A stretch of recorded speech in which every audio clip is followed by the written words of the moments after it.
They thought they were targeting an easy victim, but when two fake HOA agents tried confiscating firearms from a new homeowner, they didn't realize they were standing on the porch of a Navy SEAL.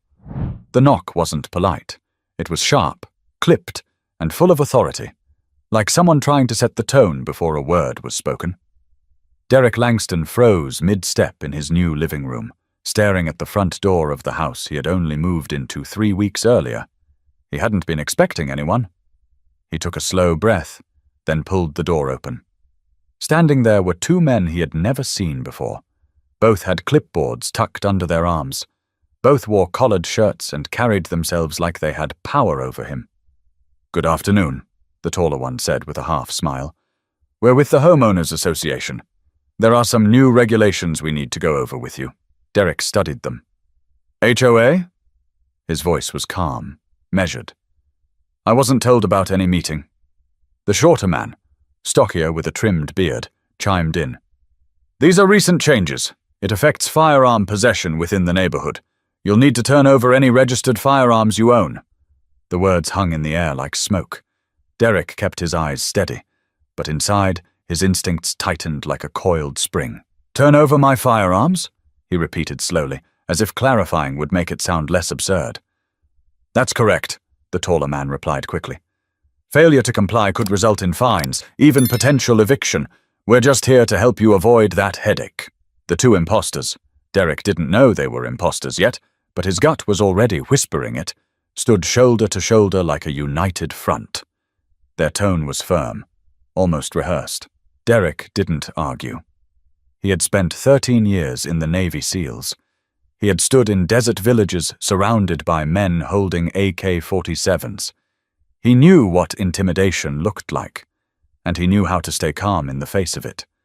So instead of reacting, he leaned casually against the doorframe. "And what did you say your names were?" The taller one cleared his throat. "Mark Halpern." The shorter one nodded. "Jason Rudd." "Halpern. Rudd," Derek repeated, memorizing the names. "All right. Do you have identification badges? Anything official from the HOA board?" Jason's answer came too quickly. "We don't carry badges. That's not how this works."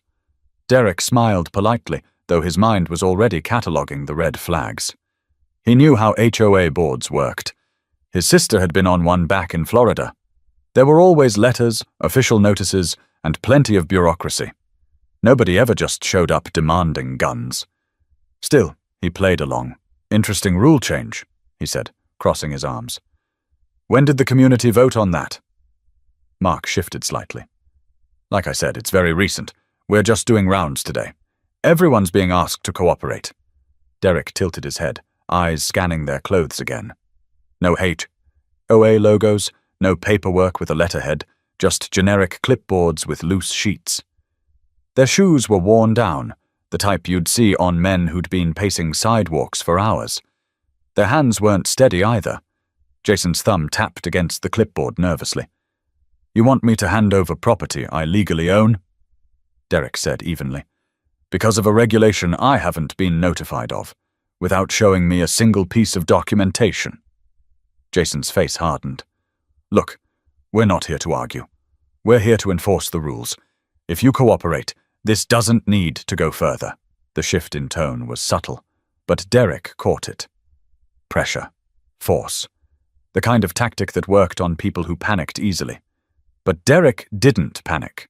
He let a small smile form at the corner of his mouth, as though he were almost amused. "All right, give me a minute," he said, stepping back into his house. "I'll grab the paperwork." The door shut softly behind him. Inside, Derek moved fast. Years of combat deployments had wired his body to respond before his brain even finished processing. He grabbed his phone, dialed the local police department, and explained what was happening in a tone so calm the dispatcher might have thought he was ordering lunch. At the same time, he tapped his home security system, pulling up the front camera feed and hitting record.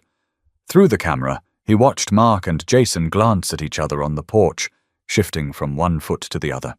They didn't look like officials waiting to review paperwork. They looked like men waiting for prey to crack. Derek knew then. This wasn't about rules. It wasn't about community safety. It was something darker. and he was standing in the middle of it. But the story was only beginning, and Derek wasn't about to let these men dictate how it ended.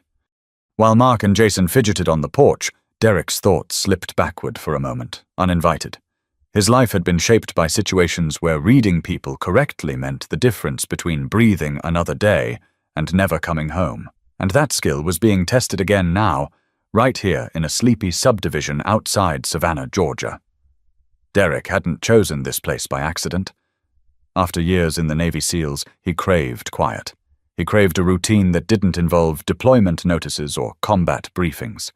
Savannah had the draw of history, wide trees shading the streets, and a community that promised stability. His house sat on a cul-de-sac where children rode bikes until sundown. He thought it was the sort of neighborhood where people smiled at each other across their lawns, but he knew better than to let peace make him careless. The military had carved that out of him years ago. He'd enlisted at 20, leaving behind a rough neighborhood in Jacksonville, Florida, where opportunity was scarce. The SEALs weren't just a career, they were survival. He learned quickly how to control his breathing under fire, how to listen for the lies hidden in a man's tone, how to fight through fear when quitting wasn't an option. The years weren't easy. He lost teammates. He saw civilians caught in the crossfire of wars they didn't start. And though he rarely talked about it, he carried the memories in silence, like medals pinned to the inside of his chest. When he retired at 36, the transition felt almost unnatural. The military had given him structure, orders, purpose. Now he was just Derek Langston, civilian, moving boxes into a house with beige siding and a patch of lawn that needed mowing.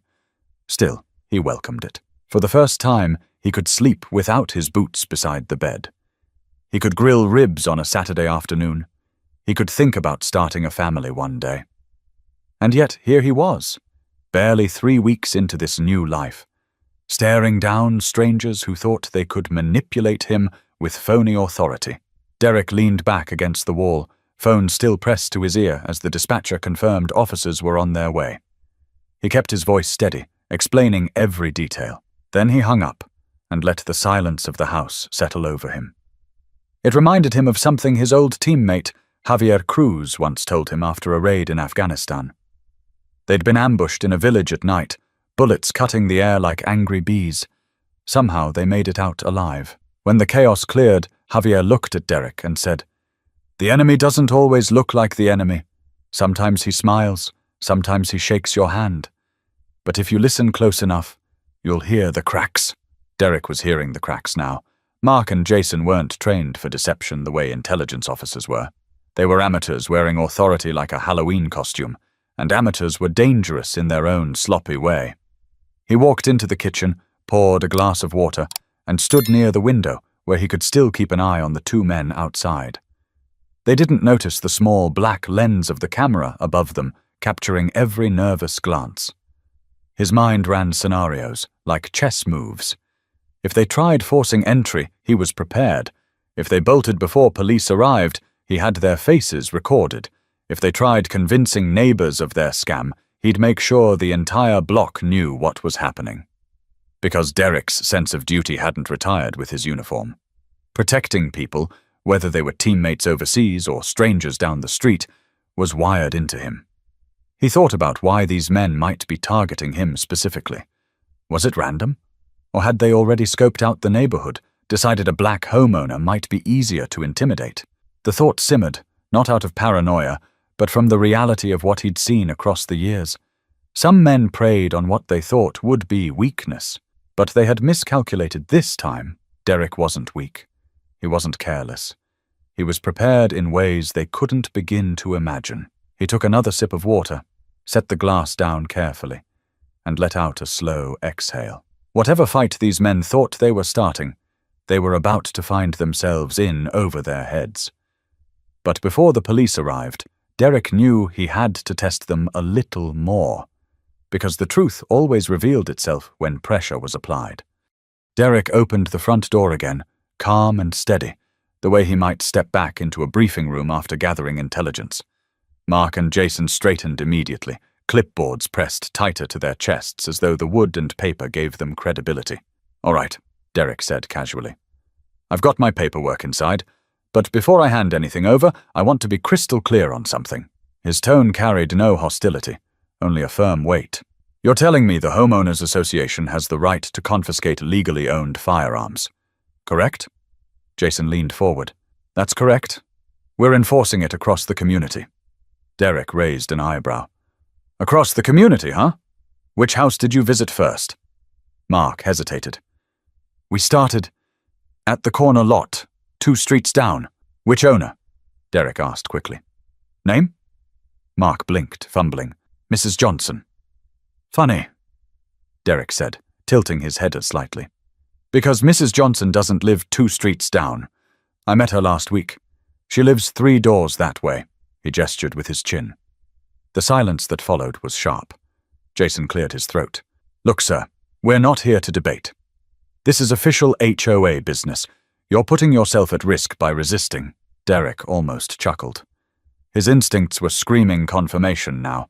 These weren't professionals, just men parroting threats like broken recorders. He leaned against the doorframe again, shoulders loose. "I spent some time in the military," he said conversationally, "so I know a little about rules and enforcement. Every regulation I ever followed came with documents, signatures, chain of command. So you'll forgive me if I ask again. Where's the paperwork? The official notice? The HOA seal?" Mark's jaw tightened. "We don't need to show you anything. If you don't cooperate, fines start at 5,000.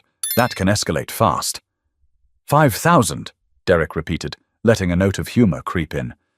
"That's steep for a policy that doesn't exist." Jason's voice sharpened. "Sir, this isn't optional."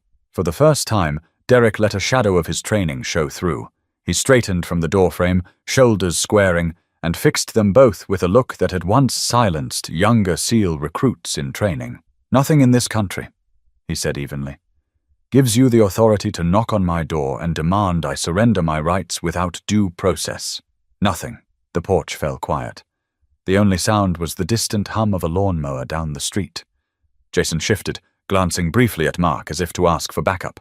Mark cleared his throat, trying to regain control. "Sir, maybe you don't realize how serious this is. We can have your property reported. We can make things difficult for you." "Is that a threat?" Derek asked softly. Mark stammered. It's procedure." Derek smiled faintly, though there was no warmth in it. "Let me explain something to you, gentlemen. I've dealt with real authority before, men in uniforms who carried actual weight, and I can tell you, you don't talk like them. You don't move like them. You're not what you claim to be." Jason's face flushed. "We're not here to argue. We're giving you one last chance to hand over those weapons voluntarily." Derek let out a slow sigh, glancing deliberately at the security camera above the porch. He wanted them to see it, to realize every second of this was being recorded. "You should know," he said, lowering his voice, "that this conversation isn't just between us anymore. You're on camera. Everything you've said, every threat you've made, it's all saved. So the next words you choose better be worth hearing again in front of a judge." Mark's mouth opened, then shut again. Jason shifted uncomfortably, his earlier bravado leaking away like air from a punctured tire. The standoff hung in the air for a beat too long. Derek broke it with a calm nod toward their clipboards. "You still haven't shown me a single document with an HOA seal. Care to explain that?" Neither man answered. They exchanged a glance, one Derek recognized instantly. It was the look of men realizing their cover was slipping. He almost felt sorry for them. Almost. "Tell you what," Derek said, his tone lighter now, as though offering a compromise. "Why don't you give me a copy of the regulation? I'll review it with my attorney, and if it's legitimate, I'll be the first one in line to comply." Jason tightened his grip on the clipboard, muttering, "That's not how this works." "No," Derek said firmly. "That's exactly how it works. And you know it." The taller man's shoulders slumped slightly. Jason looked at him, waiting for direction, but no orders came. Inside Derek's chest, his heartbeat was steady, controlled, the way it had been before missions. He knew the police would arrive soon. Until then, he was content to let these two stew in their own lies. But imposters rarely walk away quietly. and Derek had a feeling their desperation was about to boil over. From the moment Derek shut the door the first time, his senses had switched gears. It wasn't paranoia. It wasn't adrenaline. It was training, honed over years in combat zones where survival depended on noticing the smallest cracks in a story, the smallest twitch in a hand. And right now, the two men on his porch were broadcasting weakness in every gesture they made. Through his camera feed, Derek watched them closely. Jason leaned heavily on his clipboard, tapping the edge with his pen like a nervous tick. Mark stood too stiff, arms crossed one moment, hands shoved in his pockets the next. They weren't men on official duty. They were stalling, waiting, trying to push a narrative that no longer had legs. Derek adjusted the angle on his phone to zoom in on their car parked a few houses down. It wasn't marked. No decals, no HOA signage, just an older silver Ford sedan with a dented bumper and mismatched tires. The kind of car you didn't associate with authority, but with someone scraping by, desperate for a payday. He whispered to himself, "Sloppy." For a moment, his mind drifted back to a mission in Kandahar. He and his team had to infiltrate a compound guarded by men pretending to be police. Their uniforms had been pieced together from scraps, their rifles mismatched, their boots worn out. Derek had noticed the details, the uneven stitching on their patches, the way they avoided eye contact when questioned. It had saved his team's lives. Tonight, those same instincts were screaming again. He returned to the door, cracked it just slightly, and leaned into the frame. "So, remind me," he called out casually. "Who exactly on the HOA board sent you?" Jason's head jerked toward him. "The board as a whole." Derek smiled faintly. "Strange, because I was at the last HOA meet and greet, and your names didn't come up once, nor did this supposed firearm policy." Mark shifted uncomfortably. "That's because it was passed after you moved in." "Convenient timing," Derek said, his voice edged with sarcasm. "Mind if I get the name of the board president who signed off on it?" Neither answered. Jason looked away, pretending to check something on his clipboard, while Mark mumbled something about confidentiality. That was another red flag. HOA boards weren't military intelligence units. They thrived on meetings, emails, and paperwork trails. Confidentiality wasn't part of the vocabulary. Derek pushed a little harder. "What's the code number for this new regulation? Should be listed at the top of the document, right?" Jason hesitated, then muttered, "We're not required to give that information." Derek chuckled softly. "You're not required, or you don't have it." Mark's jaw flexed. "Look, sir, we're just doing our job." "You keep saying that," Derek replied, his voice low and steady. "But a job comes with training, documentation, accountability. What you're doing is none of those things." For the first time, Jason's frustration cracked through. "Why are you making this so difficult? Just hand over the guns so we can be on our way." Derek studied him. The demand wasn't professional. It was desperate. He noticed the way Jason's left hand gripped the pen tighter, knuckles whitening. He noticed the sheen of sweat beginning to form on Mark's brow even in the shade of the porch. Every detail added to the profile. These weren't officials. They were opportunists. And desperation made opportunists reckless. Derek let his silence stretch a little, watching them squirm. He wanted them to reveal more, to dig their own hole deeper, and they were obliging. Finally, he said, "Gentlemen, I don't know what game you think you're playing, but you chose the wrong house. I've spent years spotting liars better than you. I can tell when someone's running a script, and yours is full of holes." Jason's eyes flicked to Mark again, searching for backup. Mark exhaled sharply, trying to salvage their stance. "This is your last warning, Mr. Langston. Refuse to comply, and the HOA will escalate matters beyond your control." Derek almost laughed, though he kept his face stone still. "You've already escalated them." Inside his pocket, his phone buzzed. A text from the dispatcher. "Units en route. ETA 5 minutes." 5 minutes. He just needed to keep these men talking long enough for the cavalry to arrive. He adjusted his stance, hands relaxed at his sides, body angled slightly toward the doorframe, casual to the untrained eye, but in truth a position he could spring from if things went south. The porch was a stage now. Every movement, every word was a tell, and Derek was reading the script better than the men who wrote it. But 5 minutes is a long time when desperation is brewing, and Derek knew the imposters were about to show just how far they were willing to push. Derek stayed calm, though the tension on that porch was beginning to thicken. He had been in this position before, back overseas, holding conversations with men who smiled while hiding weapons under their robes. He knew that the trick wasn't to rush. It was to stretch time, to keep the other side tangled in their own words until they snapped. He cracked the door open wider and stepped halfway outside, giving Mark and Jason the illusion of progress. "All right," he said, his voice measured. "I'll tell you what. Let me get the paperwork from my safe. I like things neat and tidy, you know? Give me a minute, and I'll bring it out here." Mark nodded stiffly, as if that was the first real victory of the day. Jason's shoulders seemed to relax, but only slightly.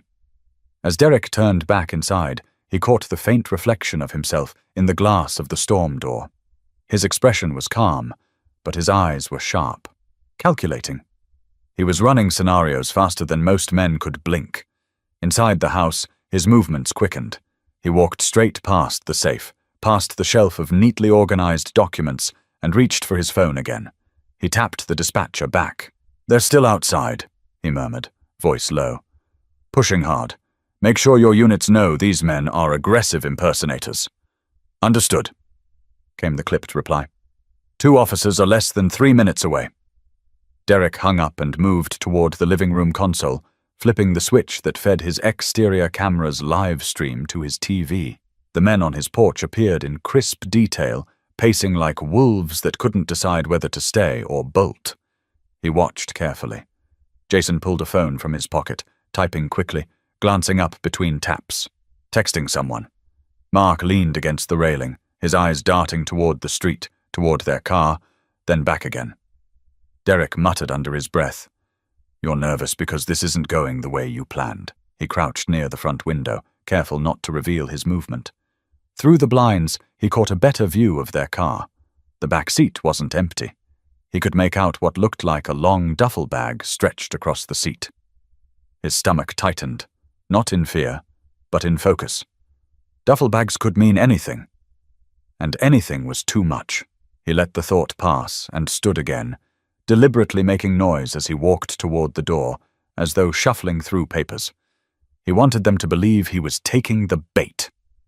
When he reopened the door, he held a plain envelope in his hand. "This what you need?" he asked, holding it casually by his side. Jason straightened instantly, eyes locked on the envelope. "Yes. That'll work. We'll review the documents and take custody of the firearms listed." Derek cocked his head. "Funny, I never said what was inside this envelope." Jason's jaw flexed. Mark cleared his throat. "Sir, let's not make this harder than it has to be. We just need cooperation." "Cooperation works both ways," Derek replied smoothly. He tapped the envelope against his palm. "You show me your identification, your HOA paperwork, and I'll show you mine. Fair exchange." The porch went quiet again. Jason shifted, visibly annoyed. "We've already explained, we don't carry IDs." "Then you don't carry authority," Derek shot back, his voice firmer now. For a split second, Jason's hand twitched toward his pocket before he caught himself. Derek clocked it. Maybe a phone. Maybe something else. Either way, the man had betrayed his nerves. Derek leaned against the doorframe, body relaxed but every muscle ready. "You know, where I come from, the guys who shouted the loudest were usually the weakest in the room. You're giving me that same energy." Mark's face flushed red, but before he could answer, Derek let the silence hang. Silence was a weapon, and he wielded it better than most. Finally, Jason muttered, "We don't have to take this. We'll escalate through the HOA board directly." Derek smiled faintly. "By all means, call the board president right now. I'd be happy to hear what she has to say." Jason froze. "She?" Derek's grin widened. "Caught that, did you? I already know who runs this HOA. Her name is Patricia Douglas, and I had coffee with her last week at the community center. She mentioned nothing about a firearm ban, so either she lied to me or you're lying now. Which do you think it is?" Mark's throat worked as he swallowed. but no words came out. Inside Derek's chest, his heart stayed steady. He knew officers were minutes away. He just had to hold the line, keep these men engaged, because the more they spoke, the deeper they dug themselves. But predators never leave quietly, and Derek could feel the storm of their frustration building with every passing second. The porch was beginning to feel smaller, like the air had been squeezed tight between the three men. Derek stood tall in the doorway, his voice measured, his body language calm, but his eyes never left theirs. Mark and Jason were unraveling. It was in the way Jason's breathing quickened, in the way Mark shifted his stance, moving his weight from one foot to the other. Jason snapped first. His tone was sharper, his words laced with frustration. "We're wasting time here. You can play games all you want, but in the end, you'll have no choice. Either you hand them over now, or we'll come back with enforcement." Derek tilted his head slightly, his tone still smooth. "Enforcement? Who exactly are you going to bring? The HOA police?" The line stung, and Jason's face darkened. "You think this is funny? I think it's pathetic," Derek said flatly. "Two men standing on my porch with clipboards, barking orders like they have authority when they can't even tell me the name of the board treasurer. That's not funny. It's sad." Mark tried to regain ground. "Don't underestimate us. You don't know who we're working with." Derek let out a short laugh, controlled but cutting. "You're right. I don't. Because no one sent you. You came here on your own." Jason took a step closer, closing the gap between himself and Derek. "You think you're smarter than us? That uniform you used to wear doesn't mean anything now? Out here, you're just another homeowner." The words hit hard, not because they were true, but because they revealed something deeper. Jason knew. He knew about Derek's service. The SEAL background wasn't something Derek broadcast. He'd mentioned it to maybe 2 neighbors, never in detail, which meant these men had done their homework. They had targeted him specifically. Derek's expression hardened, though his voice remained calm. "If you know my background, then you know this conversation is headed nowhere good for you," Jason smirked, but it was the kind of smirk that cracked at the edges. "We're not scared of you. Maybe you should be," Derek answered, his voice so low it forced them to lean in. Mark shifted again, this time letting frustration show. "We could make this ugly. We can call in people who don't ask questions." That was enough for Derek to step fully outside onto the porch. He closed the door behind him with a quiet click, then squared his shoulders.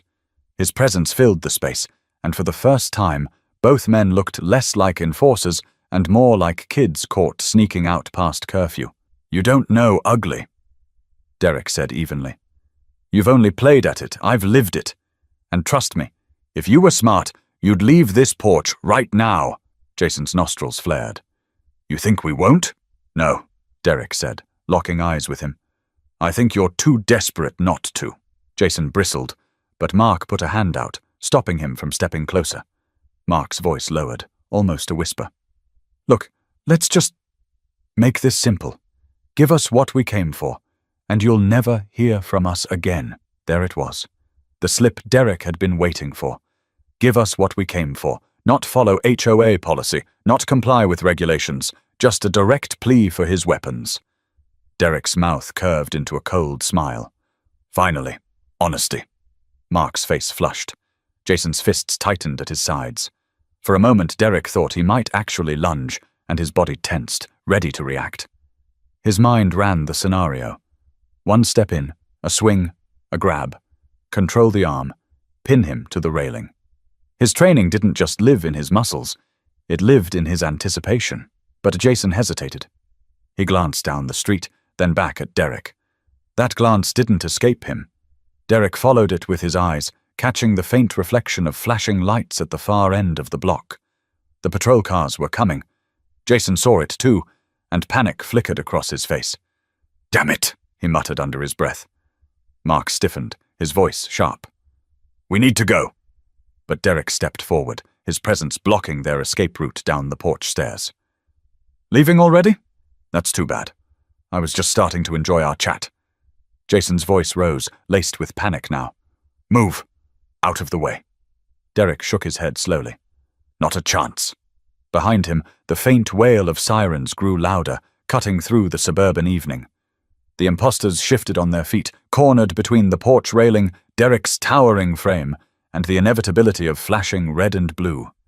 For the first time, Derek allowed his voice to sharpen, to carry the weight of everything he'd been holding back. You wanted to act like authority? Good, because you're about to meet the real thing. But as the sirens drew closer, Derek knew cornered men rarely surrendered quietly, and what happened in the next few seconds could change everything. The sound of sirens grew sharper, cutting across the rows of houses like a warning bell. Porch lights flicked on up and down the street as neighbors peeked from behind curtains. Derek didn't turn his head. He kept his eyes locked on the two men in front of him. Jason's breathing grew ragged. His fists were balled so tight his knuckles had gone white. He looked like a man standing on the edge of a decision he couldn't take back. Mark, on the other hand, tried to compose himself, raising his clipboard higher as though it could shield him from what was coming. Derek's voice was calm, but each word landed like a stone. This is the part where you explain yourselves, or you let the police explain it for you. Jason's jaw clenched. You don't know who you're messing with. I know exactly who I'm messing with, Derek replied evenly. Two frauds with shaky hands and no paperwork. You wanted my guns, but what you're about to get is a booking number. The first patrol car rolled into view, red and blue lights spilling across the porch like fire. Tires crunched against the pavement as it pulled to a stop in front of Derek's driveway. A second car slid in right behind it. Jason cursed under his breath. Mark shifted again, his composure thinning by the second. Two uniformed officers stepped out, hands resting on their belts. One was Officer Brandon McKee, mid-30s with a stocky build. The other, Officer Caroline Yates, tall, sharp-eyed, and calm in the way only seasoned patrol officers could be. McKee called out first. Evening, gentlemen. What's going on here? Derek didn't move from his position. These two claim to be with the HOA. They came to my door demanding I surrender my firearms due to some made-up regulation. I've got the entire exchange on camera. Jason immediately cut in, voice raised. He's lying! He refused to comply with community rules. Yates's eyes narrowed. Which HOA do you represent? Savannah Lakes. Mark blurted, almost too quickly. And your identification? Yates pressed.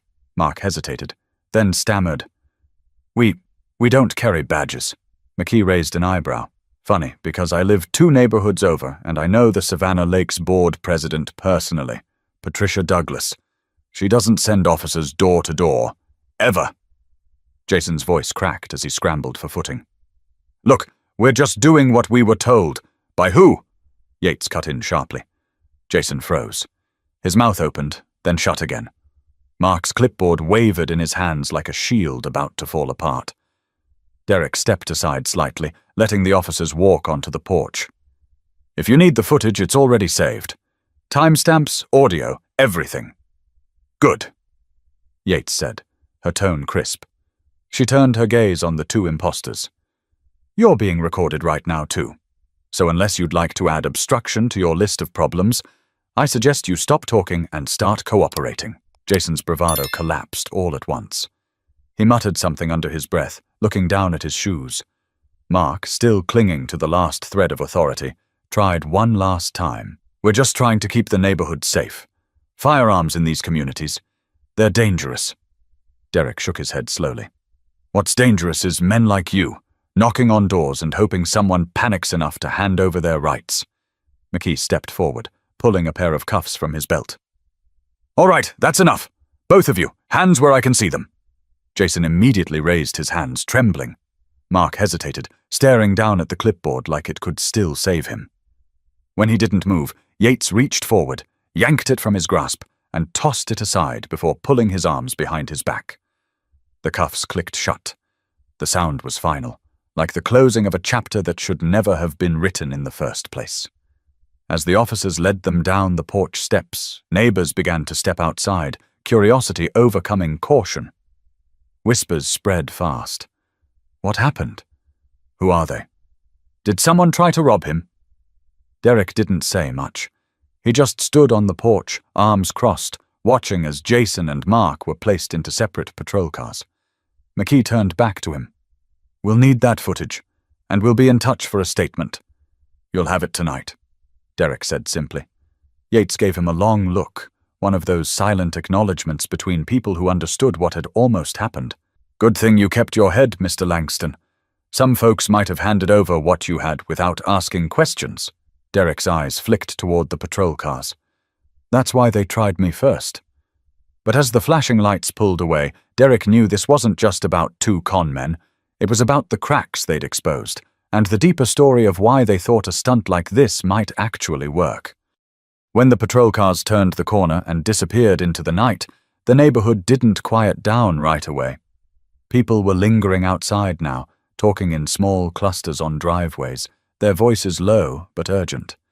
It was as though the flashing lights had pulled them all into the same story, whether they wanted to be part of it or not. Derek stayed on his porch, arms folded, letting the chatter float around him. He didn't need to chase answers. He knew they'd come soon enough. Sure enough, 20 minutes later, McKee returned on foot, notepad in hand. "Got a minute?" he asked. Derek nodded, stepping down the porch steps to meet him halfway. "We've run their names," McKee said. "Mark Halpin and Jason Rudd, both with prior arrests for fraud. Nothing violent on record, but that doesn't mean they haven't been involved in worse. They've been running scams up and down Chatham County, posing as everything from code inspectors to bank representatives." Derek let that sink in. "And now fake HOA officers." McKee nodded grimly. "That's the new angle. We think they've been targeting neighborhoods with higher rates of firearm ownership, pretending to enforce policies, demanding people surrender weapons. Most people laugh them off, but some get nervous and hand over whatever's asked. Intimidation works better than a gun sometimes. Or they figured it'd work better on me," Derek said quietly. McKee gave him a look, the kind that carried more weight than the words that followed. "They knew who you were. At least one of them did. We found text messages on Rudd's phone mentioning a retired SEAL in Savannah Lakes. Sounds like they'd planned this hit specifically." That revelation hit Derek differently. It wasn't random. They'd scoped him out, researched him, thought his background might somehow make him a bigger prize. Or maybe they believed the opposite, that a black veteran living quietly in a new subdivision would fold under fake authority. "Do they know what charges they're facing?" Derek asked. "Impersonating officials, attempted fraud, attempted theft, harassment." McKee listed off. "We're checking the duffel bag in their car now, too. If there are unregistered weapons in there, this jumps into felony territory fast." Derek exhaled slowly. "So this wasn't just a con, it was escalation." "Exactly," McKee said. "And you handled it the right way. You stayed calm, kept them talking, and gave us what we needed to put them away. If you'd reacted differently, this could have turned ugly in a hurry." The conversation lingered in Derek's head long after McKee left. He went inside, replayed the footage on his TV, and watched again how Jason's voice cracked when pressed, how Mark's bravado melted when cornered. They weren't professionals, they were opportunists. But opportunists with a plan dangerous enough to get someone hurt. By the next morning, the local news had picked up the story. "2 men arrested in HOA scam," the headline read. Cameras parked briefly at the entrance of Savannah Lakes, reporters asking questions about neighborhood safety. Derek kept his answers short. "They knocked on the wrong door. That's all. But behind closed doors, neighbors wanted details."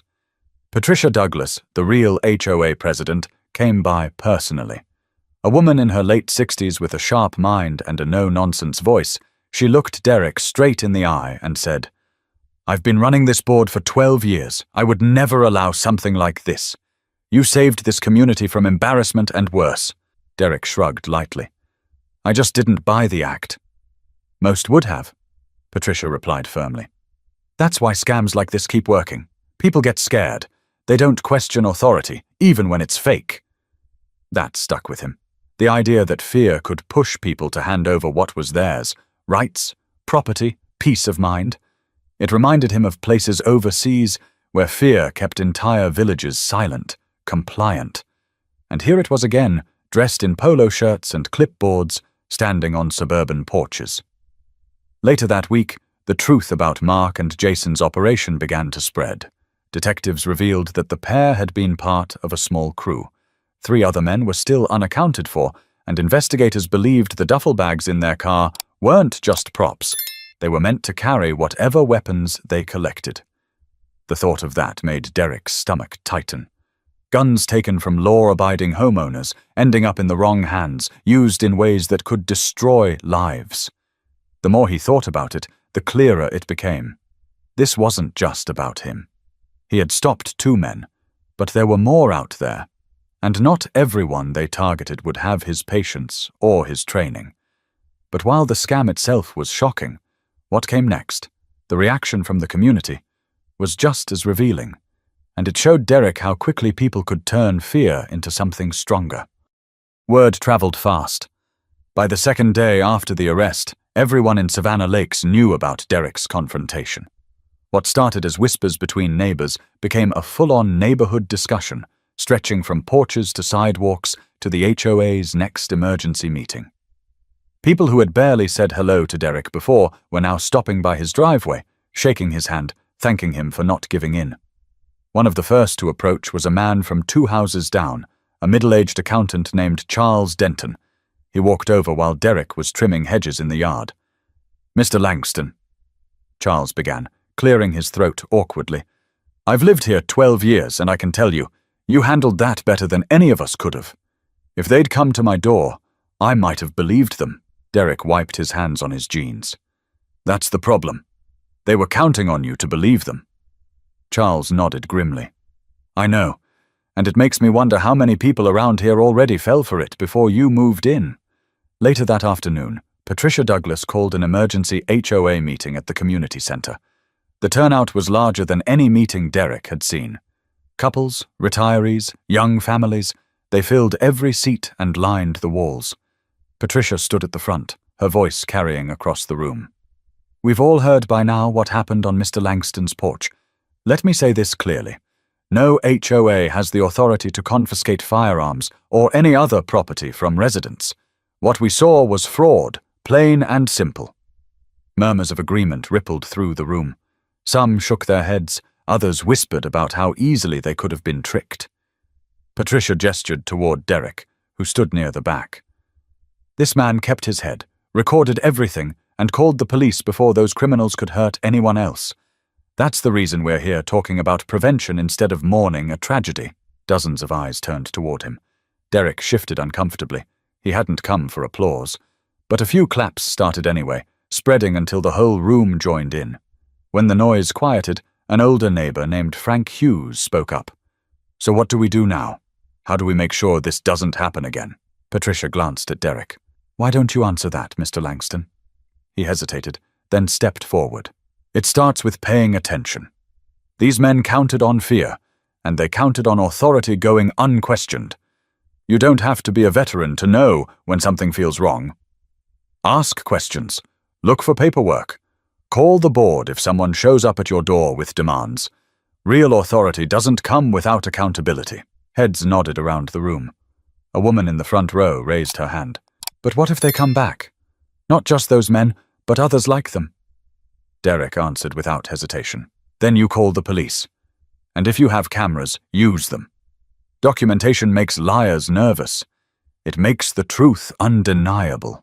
The meeting lasted another hour, with neighbors forming committees, trading phone numbers, even talking about setting up a neighborhood watch. Derek hadn't planned to become the center of it all, but his porch incident had jolted people awake. Later that evening, as the crowd thinned, Patricia approached him quietly. "You know, you've done more for this neighborhood in 1 week than most of us have in a decade. Folks feel safer because of you." Derek shook his head. "They should feel safer because of themselves. I just happened to be the one they tried first. Next time it could be someone else." She smiled faintly. "Maybe. But you showed them how to stand tall. Sometimes people need to see courage before they can find their own." The words lingered with him as he walked home under the streetlights. He thought about the faces in that room, neighbors who hadn't spoken up before, now suddenly determined to protect their homes and each other. Fear had turned into action, and action had turned into unity. Back at his house, Derek checked his security feed one last time before bed. The porch was empty, the street quiet, but he knew better than to think it was over. Scams like this weren't one-time events. They were part of a larger problem. Still, he couldn't ignore the shift he'd seen tonight. Neighbors were awake now. A community that had been polite but distant was starting to look out for one another. It reminded him of something from his SEAL days. No one survived alone. Teams did. But even with the neighborhood behind him, Derek knew this story wasn't finished until he reckoned with what it meant for the bigger picture. Because if men like Mark and Jason could target Savannah Lakes, they could target anyone. The days after the arrest settled into something resembling normal, but for Derek, normal was never just silence on the porch or the sound of kids pedaling their bikes around the cul-de-sac. It was vigilance. He'd been trained too long to ever believe danger only knocked once. He found himself thinking about the what-ifs. What if he hadn't asked for paperwork? What if someone else, someone less confident, had opened their door and handed over what was demanded? What if those weapons had ended up in the wrong hands, used in crimes that would ripple through Savannah and beyond? It weighed on him, not in the way combat had, but in a quieter, heavier way. Because this wasn't Afghanistan or Iraq. This was Georgia. This was a neighborhood where people believed clipboards and polo shirts meant legitimacy. And two imposters had almost used that belief to strip away rights from law-abiding homeowners. Neighbors stopped him in grocery store aisles now, shaking his hand. A young father at the gas station said, "Man, I'm glad you live here. You made us all think twice about what we take for granted." Even the cashier at the local diner, a woman in her 20s, leaned over the counter one morning and whispered, "You're the guy who stopped those fake HOA guys, right? My grandma lives here. Thank you for keeping her safe." Derek accepted the gratitude, but inside he felt something else. Responsibility. Because he knew he hadn't just protected himself. He'd pulled a thread that revealed how vulnerable people could be when fear and authority collided.